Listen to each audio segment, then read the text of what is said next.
الدايرة الإدمانية بتشتغل إزاي؟ في محاولة للهروب من ألم أساسي، انشغال بالسلوك الجنسي، يعقبها خزي ويأس وألم إضافي، ترجعنا تاني ألم، ممارسة، خزي ويأس، ألم زيادة، ممارسة، خزي ويأس، تبتدي الدايرة تلف ونرجع لنقطة الصفر ونلف تاني. الدايرة الإدمانية بتاخد أشكالها الأربعة: الانشغال، ثم ممارسة طقوس معينة لإشعال الإحساس الجنسي، ثم ممارسة السلوك الجنسي القهري، ثم خزي ويأس وألم نفسي إضافي. الانشغال معناه إيه؟ إن الحياة كلها مركزة في هذا الاتجاه، فابتدي الإنسان يتذكر أحداث ماضية، أو يعني يحاول يصطاد من الحاضر أهداف جنسية ويفكر فيها عشان يشعل الأحاسيس الجنسية اللي عنده، أو يخلق خيالات وأفلام وسيناريوهات هو اللي ألفها وهو اللي أخرجها وهو اللي بطلها وهو اللي موجود فيها. يعني مفيش مادة إثارة، هنعمل مادة جديدة من التأليف الذاتي أو التأليف الشخصي والإنسان يبتدي ينهمك فيها. ففي انشغال زايد عن الحد الطبيعي بيستهلك اليوم والوقت كله، لدرجة إن كل عابر أو عابرة بيتحول إلى هدف جنسي يختاره عشان يشتغل عليه في دماغه، أو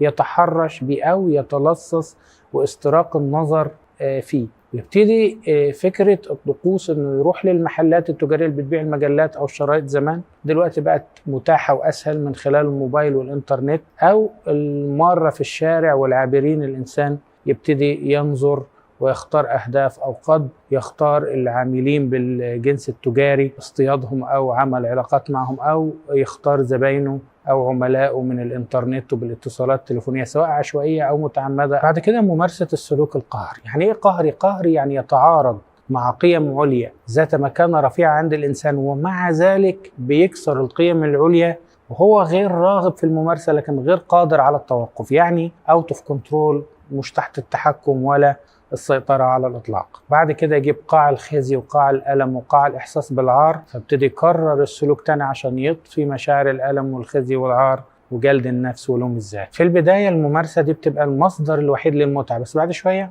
بتفقد فعاليتها، مبتبقاش ممتعة، بتبقى مملة، بتبقى جافة، الإنسان ما بيشبعش منها، ابتدي يدور على مستويات أخرى ما يشبعش منها، فبتطرحه في الاكتئاب. عملت كل حاجة ومش شبعان، عملت كل حاجة ومفيش فرق، وبعدين يشعر اكتئاب أكتر ويأس أكتر وخزي أكتر وجوع أكتر، ثم تباعد أكتر عن الحميمية الحقيقية والدفء الاجتماعي الحقيقي، والعلاقات الحقيقية بقت كلها علاقات مزيفة تاخد وقتها وتمضي دون أن تشبع الإنسان. فاللي كان بيظن أنه حل بقى مشكلة، هو بقى المتحكم، هو المسيطر. أنا اللي بيتعب للسلوك، مش السلوك اللي بيحسن مزاجي أو يحل لي مشاكلي أو يحسن ويعمل جودة في حياتي. حبينا نلخص اللي فات كده ببساطة.